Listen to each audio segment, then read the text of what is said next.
হয়েছে ভারত। আর এই সিদ্ধান্তে যেহেতু সরকারে এই মুহূর্তে বিএনপি সরকার আসীন আছে, সো এটার একটা চাপ এই সরকারকে আসলে মোকাবেলা করতে হবে।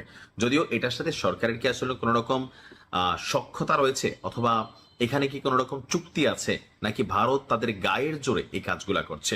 উত্তর হচ্ছে ভারত বরাবরের মতন গায়ের জোরে এক অদ্ভুত সিদ্ধান্ত নিয়েছে। বাংলাদেশের সীমান্তবর্তী যে সকল নদী আছে, নদী এলাকায় কাঁটাতারের বেড়া দেওয়া কঠিন, কারণ নদীর মধ্যে আপনি কাঁটাতারের বেড়া কিভাবে দিবেন? তো সেখানে অবৈধ অনুপ্রবেশ এবং চোরাচালান দুই দেশ থেকেই ঘটে। এইটা ঠেকানোর জন্য কুমির এবং বিষধর সাপের মতন শিকারী প্রাণী ছাড়ার একটা পরিকল্পনা গ্রহণ করেছে ভারত। একটা বিতর্কিত পরিকল্পনা।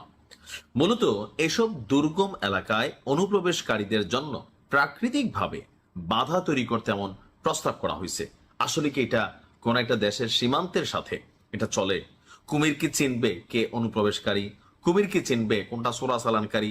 ভালো একজন মানুষ মাছ ধরতে গেল, অথবা কোনো মানুষ গোসল করতে গেল, গরুড়ে গোসল করাইতে গেল, বিভিন্ন কারণে আমরা হয়তো নদীর মধ্যে তো আর সীমানার আইল টাইল থাকে না, বুঝতে একটু কষ্ট হয়। তো সেই ক্ষেত্রে কি কুমির বাইসা বাইসা খাবে?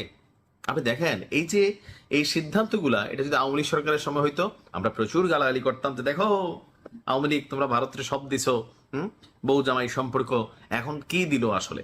তো বর্তমানে বিএনপির সাথেও ভারতের একটা ভালো সম্পর্ক আছে, কিন্তু এই যে ভালো সম্পর্কটার মধ্যে হুট করে আপনার এমন একটা সিদ্ধান্ত তারা বাস্তবায়ন করার চেষ্টা করছে, এটা আসলে কতটুকু যৌক্তিক? কোনোভাবে এটা গ্রহণযোগ্য না। বাংলাদেশ সরকারের উচিত যে এটা নিয়ে খুব শক্তভাবে প্রতিবাদ করা। আওয়ামী লীগ সরকারের সময়ও এমন অনেক ঘটনা ঘটেছে, তখন আমরা শুনতাম যে আমাদের তারা চোর ডাকায়। তো আমরা আশা করি নিশ্চয়ই বিএনপি এমন ধরনের বক্তব্য দিবে না।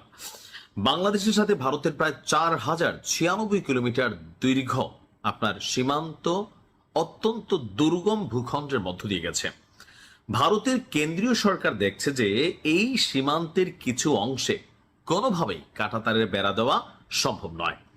গত 26শে মার্চ এক আভ্যন্তরীণ চিঠিতে ভারতের বর্ডার সিকিউরিটি ফোর্স বিএসএফ এবং পূর্ব ও উত্তর পূর্ব ফ্রন্টের সদর দপ্তরগুলোকে একটি নির্দেশ দিয়েছে। এতে সীমান্তের ঝুঁকিপূর্ণ নদীপথগুলোতে সরীসৃপ অর্থাৎ সাপ, ব্যাঙ, কুমির এগুলো ছেড়ে দেওয়ার সম্ভাব্যতা যাচাই করে দেখতে বলা হয়েছে।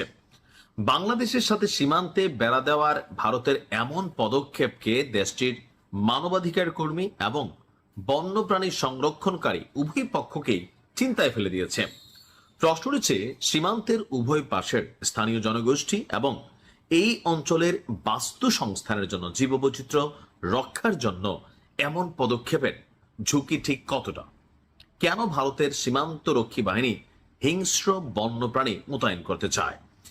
ভারত বাংলাদেশ সীমান্তে পশ্চিমবঙ্গ, ত্রিপুরা, আসাম, মেঘালয় এবং মিজোরাম রাজ্যের কাজ দিয়ে গেছে। এই এলাকাগুলোতে পাহাড়, নদী ও উপত্যকা ঘেরা অত্যন্ত দুর্গম কিছু অঞ্চল আছে।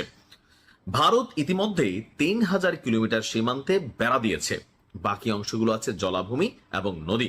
আর এইসব জায়গায় সীমান্তের উভয় পাশেই স্থানীয় মানুষেরা বসবাস করেন। তো এখন এই যে অবস্থা, এটা নিয়ে আল জাজিরা বলছে যে আসলে এগুলো কি মাথা উলে গেছে। তবে এই মুহূর্তে ভারতের এমন একটা অবস্থান, এটা ভারতের সাথে ভারতের জনগণকেও একটা অসামঞ্জস্য পরিস্থিতিতে ফেলে দিবে। ভারতের মানবাধিকার কর্মীরা তারা চেতে যাইব। তারপর হচ্ছে যে এই মুহূর্তে বন্যপ্রাণী নিয়ে যারা কাজ করে তারাও চেতে যাবে। আর সরকার, যেহেতু বাংলাদেশ সরকার এই মুহূর্তে বিএনপি সরকার আছে, আমি মনে করি সরকারের পক্ষ থেকে খুবই কড়া ভাবে একটা রিয়েকশন দেওয়া উচিত যে বাসর ঘরে বিলাই মেরা ফেলতে হবে, নয়তো এই বিড়াল কিন্তু আঁচড় দিবে। আশা করি ভারতকে আল্লাহ কিছুটা বুঝ জ্ঞান দিবে। ভালো থাকুন।